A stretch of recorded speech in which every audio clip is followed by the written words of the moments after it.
Kuri ubu mu Rwanda n'ahandi ku isi abaturage bahangayikishijwe n'izamuka ry'ibiciro by'ibiribwa bitumbagira umunsi ku wundi. U Rwanda rukaba ruherutse gushyirwa ku mwanya wa gatatu mu bihugu bifite ibiciro by'ibiribwa biri hejuru cyane ugereranyije n'ibindi bihugu.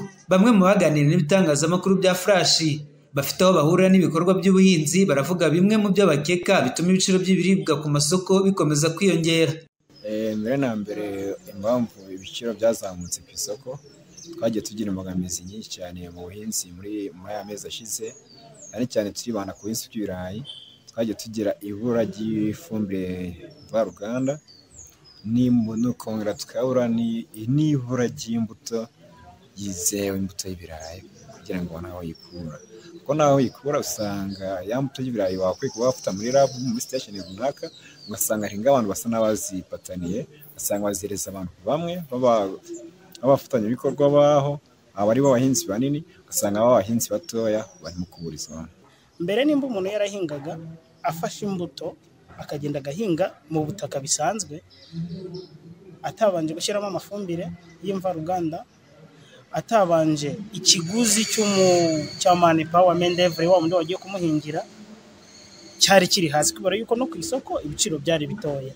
Niyo mpamvu ibyo byahise byafuritinga no kuri cya giciro cyo mu wa musaruro w'ubuhinzi cyarazamutse, bitewe ko n'ibikigendaho byazamukanye n'ibindi byose. Mugwaneza Donata, umukozi wa Kirimo Trust, umuryango usanzwe ufasha urubyiruko n'abagore mu guteza imbere ubuhinzi n'ubworozi, avuga ko urubyiruko ruramutse rwishyize hamwe mu bikorwa bigamije guteza imbere ubuhinzi n'ubworozi, ibi byatuma ibiciro by'ibiribwa ku masoko bidakomeza kuzamuka.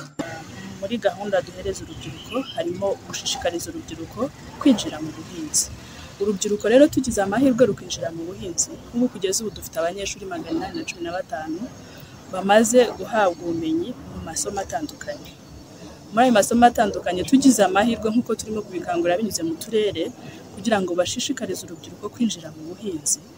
Numva ko byakemura ikibazo binyuze guhabwa ubwo bumenyi, urubyiruko rukaza ari rwinshi bagahabwa ubwo bumenyi, hanyuma noneho ubumenyi bahawe bakajya kubishyira mu bikorwa. Icyo gihe niba binjiye mu buhinzi, murabizi bahoze bavuga ko urubyiruko ari imbaraga z'igihugu. Niba binjiye mu buhinzi bakabona support binyuze muri gahunda ya leta, mu turere, muri Kirimo Trust no mu bandi bafatanyabikorwa, birashoboka ko twakwihaza mu biribwa, hanyuma icyo twise nk'igiciro cy'ibiribwa kikaba cyagabana. Urubyiruko nka bamwe muri iki gihe bataka ikibazo cy'igishoro n'ubutaka budahagije bashobora gukoreraho imishinga yabo. Ngo Gakarisa Deo, umuhuzabikorwa w'inama y'igihugu y'urubyiruko mu karere ka Rubavu, avuga ko nk'akarere igihe cyose urubyiruko rwishyize hamwe, akarere kabafasha kubona ubutaka bakoreraho ibikorwa byabo.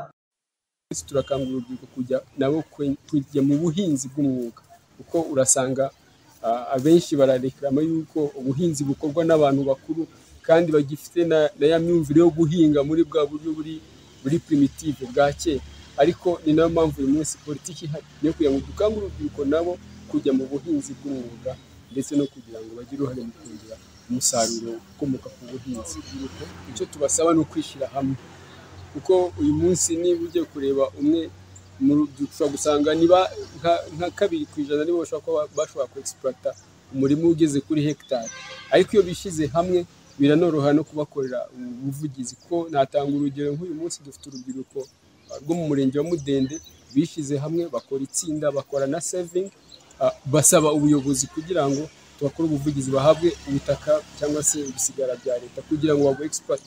Banki y'Isi iherutse gushyira u Rwanda ku mwanya wa gatatu mu bihugu byugarijwe n'izamuka rikabije ry'ibiciro ku isi. Iyi raporo igaragaza ko izamuka ry'ibiciro mu Rwanda rigeze kuri 15%, nyuma y'igihugu cya Misiri kiri kuri 36%, na Lebanon ufite umwanya wa mbere ku kigero cya 44% mu kuzamura ibiciro by'ibiribwa ku isi. Rafiki Kabenga, Flash FM, i Rubavu.